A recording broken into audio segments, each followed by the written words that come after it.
we are increasing the height of the castle walls. We've had a couple goat breaches, too many, and by a couple I mean a couple hundred goat breaches. So I'll show you, I'm just drilling this out real quick. Already kind of jigged this little puzzles. The bangs are looking amazing today. I cut my own hair if you can't tell. Wow, look at that little static cling. I used to have that little like thing with the hairspray and it go up like this back in the 80s. Not the break dancing era, but anyway. So yeah, we're drilling this thing together. I countersunk some holes into this thing. That way we wouldn't split these boards. These boards are very, very basic pieces of lumber. They're the cheap old $2 specials at Home Depot for like furring strips, or like, you know, it's a 2.5 by 3. Yeah, 2 by 3, 2.5 by 3. I can't remember. Anyway, I'll show you what I'm using. I'm just drilling this in, making a little frame. I'm running some chicken wire or some like, you know, fencing stuff I got like this, and I'm incorporating that into like a little sandwich. I'm framing the exterior, putting the mesh on there, then I'm putting a framing, like a cap on there. I'll show you how I build this one. I'll show you a finished one, and a couple of them connected over here on the goat wall, and you have an idea of what I'm trying to accomplish here. You can buy these already pre-made or buy kits that are really nice at Home Depot or Lowe's, but they're about for an 8 by 2 foot section, you'd probably run yourself a few $100 a piece. With inflation and just the cost of materials right now, with some nice heavy rods. They look really cool, way cooler looking than the ones I'm coming up with, but for what we need right now, we're just trying to come up with a little bit more height so the goats won't jump into our little patio area. We're going to try and build into a barbecue kind of outdoor seating area to eat at and just kind of chill out during the summer, and just keep the goat poop out of there. So if you've had goats before, they poop everywhere. They're awesome, they're fun little animals, they're super cute, but they poop everywhere. Some are not the big of a deal. The pellets are like rabbit pellets. They're pretty much just fertilizer in your yard, so it's not a bad deal there. But when it gets wet or snowy, or snow on the ground or melts, and your dogs walk through them or you walk through them, you track all that poop in the house. So that's pretty gross. So anyway, I'm gonna drill these together. Hopefully the wind's not too bad. It's really bad today, but I got you up against the wall here, hanging on one of the posts that are already finished, or one of the sections that the goats actually danced on. Once I got it all tight and perfect, they danced on all the grid I'll show you and bent it all. So really hooked me up. It's awesome. So I've got one installed so far. I'll show you. I'm building this one. I'll build the next one, and I'll have one. The shorter of the two sides will be done, and I'm going to try and get the other side done before nightfall tonight. In worst case scenario, I'll jig up like the puzzles, and I'll finish it up tomorrow. And then the idea is to put some pea gravel in that area with some stones, some paver stones we have out front as a walkway. Repurpose those basically for, like, you know, it'll be if you understand, like, you know, like stepping stones basically, but they'll make them, you know, together with a little gap, put pea gravel in there, and we'll create our own little patio basically out of stepping stones, or pavers we're going to call them, that we already have on site here. Well, then the front yard will eventually turn into a wider version of what it looks like right now, or what this will look like, with a different type of paver stone out there as a walkway to get the trash cans out, things like that. And then we have a bunch of beautiful flagstone over there. I'm probably going to do something like an outdoor fireplace out here and put the flagstone around that, so it looks kind of cool, and it's kind of oddball pieces, so it doesn't work for what the previous owner tried to make a pathway over there. It's kind of a mess, and the goats love to use as a ramp to launch their entire goat body, excuse me, over the railing right now, which hopefully I don't want to give them any ramps. I'm expecting to see Fiona on top of Pearl, like trying to breach the castle walls tomorrow, like, you know, hoisting each other over, or maybe to get one of those I can't remember, those catapult, maybe like a catapult, and they'll build it on my extra scraps from the yard. We'll see Fiona just, you know, with that Area 51 body positioning, just launching over the fence. It's possible. So anyway, this might be boring for some, but I'm drilling this together. I'll show you the after product. People like to see people build stuff. I never do that because I'm always too lazy to break the cameras out, or I don't think about it till afterwards. Man, I got some static cling right here, man. Those bangs, they're ridiculous. So anyway, I'll show you this stuff. If you want to fast forward to the end, I'll give you a time lapse and tell you when to do so, I guess, for when I'm showing you the finished results. But this will be me just assembling the framework.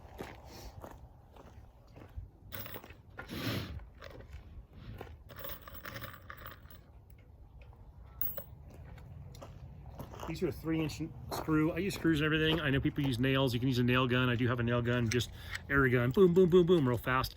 I don't like nails. I like screws so you can redo stuff. Nails, when you have to take something apart, is a pain in the butt.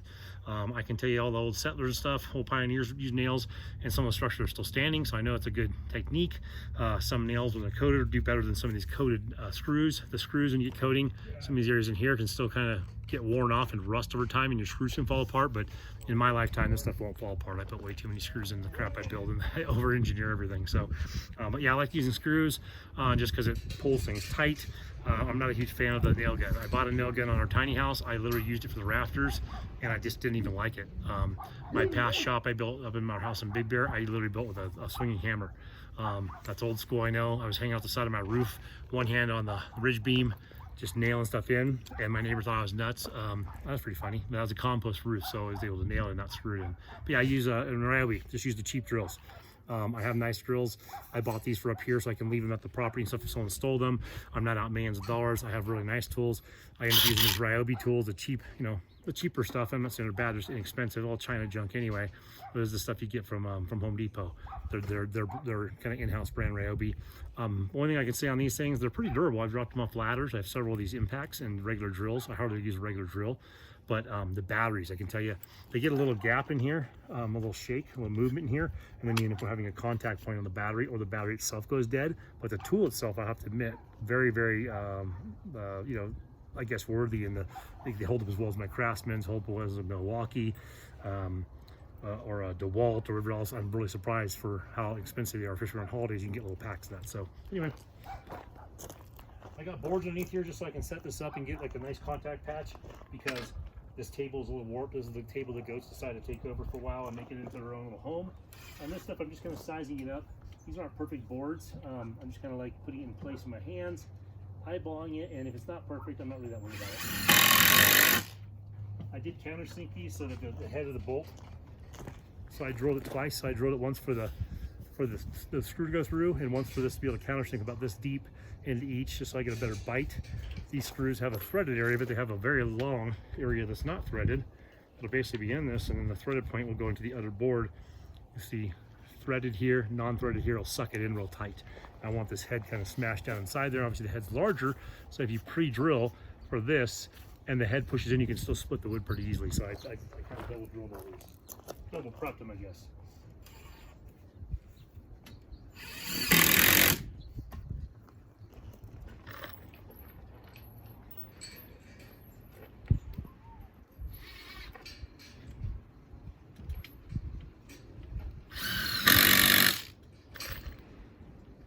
Like I said, these will be perfect. I'm going to make a sandwich out of these things of framing, and none of the ones I've built so far have been perfect, but I'm trying to do the best I can to kind of line them up, make them rectangles to some degree.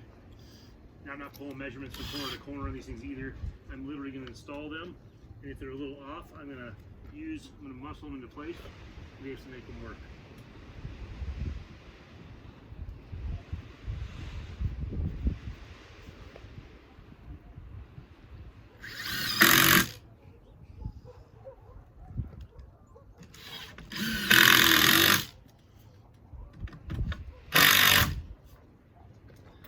Pulled away a little bit, but we'll just make it up in the other side.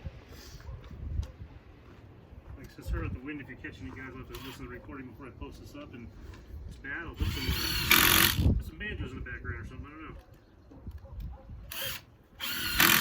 If you wait to record when there's no wind out here, you never record anything, because it's snowing, raining, or it's wind. Those are the weathers we get out here. The weather choices.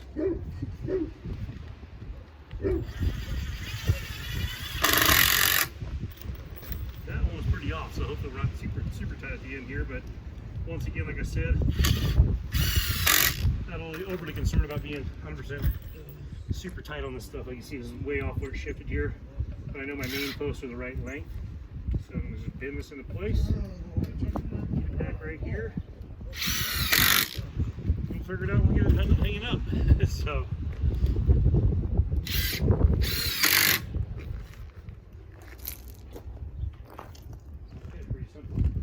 So next step, I'm going to put this on the ground and I'm going to roll the mesh over there. It doesn't have to go on the ground. Just made it easier for me earlier, just to kind of push it on there, roll it out. I guess I can try and roll it out on here. See if it's better for the camera pretty good. And then I'm clipping it with these little clippers. And they have just a pair of dikes. You could do it with like a cutoff wheel or something a little easier. These dikes are not the best. They'll get the job done, but it's a little hard on your hands, but that's just how I'm doing them. Very simple. And then I'm using the Ryobi compression drive technology 3/8 stapler. I can tell you, this is probably one of my favorite things I bought from them. It's not the big old air stapler. I have one of those, but I got to break out the air compressor. I got to plug it in. I got to listen to that thing making a bunch of noise all day long. I have a little pancakes. It doesn't really, pancakes is small, maybe 5 gallon, 2 gallon, I can't remember. I have a smaller one that's useless for my LB. I'll probably end up selling that. I bought it as a off-road and rural usage air compressor. But anyway, this is nice. It's battery powered. Once again, same 18-volt lithium batteries I use on everything for my LB. And this is their compression drive technology 3/8 stapler. Does 1/4 inch, 9/16, and 3/8. Very, very pleased with this thing. You can turn it up in the back for a little bit more oomph. So when I was at the tiny house property, we were having trouble getting the weather wrap that's now flown all over the damn place. Luckily I've caught most of it and thrown it in the trash, but we have to redo that. But it was hard to get a hand stapler to go into the side of some of the plywood that we bought. It was pretty hard plywood, which is great for the build. I bought better plywood than, I didn't buy the cheapest crap I could find. But this was able to pop even some pretty heavier gauge staples into the sidewalls for putting up, just stapling in general. I don't know how deep this will go. Probably shows here. Okay, so max min on here on how the depth is. So it has some controls up here on this thing as far as how deep you're going. I'm at middle or kind of low end right now, because I'm just doing very basic staples. But anyway, this is probably one of my favorite things I bought from them. I usually throw it in my truck when I go out to the tiny house in case I got to staple something back up, or whatever else. It's just nice to have in the truck.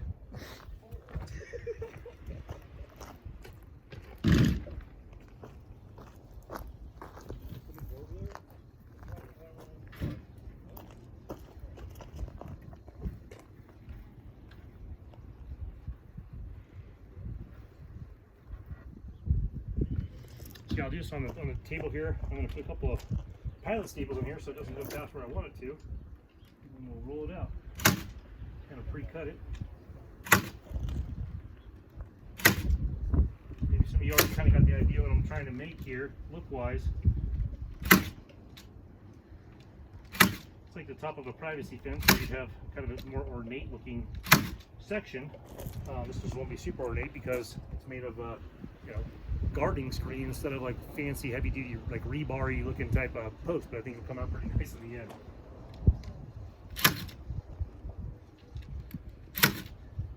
And once again, I'm not going, there's no real template for this for me. I'm just doing where I think it needs to be stapled and going from there. And I'll roll this out. What I'm going to do is I'm going to kind of roll this ahead of time and cut this, because it's really hard to cut once you get it all stapled down with how the tools I'm using.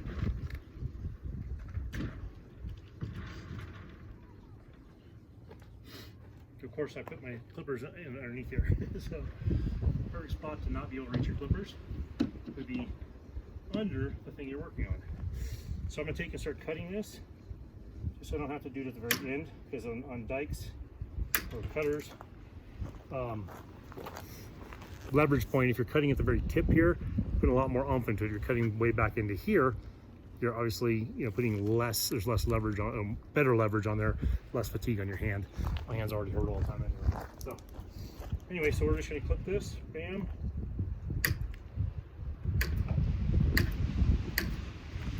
You can use a cutoff wheel or something else for this, is what I'm using. I don't mind. I'm not in a rush. I got no plans today. No issues. Put a couple staples in this so I don't lose the tension on here. We'll do in this direction. It doesn't allow it to slide over. The last section I did, I kind of got loose on this. It seemed like it got a little airy. So we'll do a couple more of these just to kind of get it ahead of time here. This does have a little triangular space in there, so it makes it nice. You can catch the ridge right there, and you have to push this down. Don't push the trigger. You have to push this down to actuate the trigger so you don't accidentally shoot one of those in something you don't want to. It makes it pretty easy to operate those.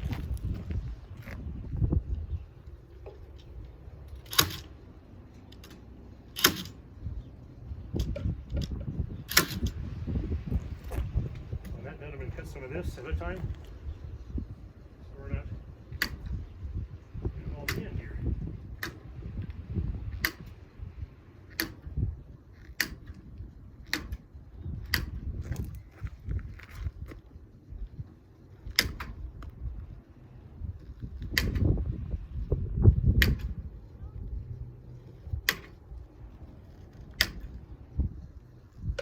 very tedious.